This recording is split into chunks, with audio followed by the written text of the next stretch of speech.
आता ही food chain जी आहे ही food chain आपल्यासाठी खूप महत्त्वाची आहे.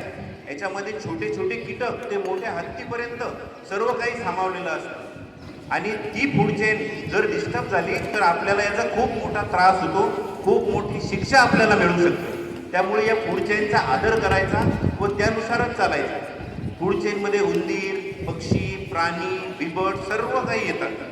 त्यामुळे ते एकमेकांवर डिपेंड आहे. आपण पाय टाकतानाही एकही कीटक आपल्याकडून गेलं नाही पाहिजे. या सृष्टीने त्याचं पूर्ण नियंत्रण एकमेकांवर ठेवलेलं आहे.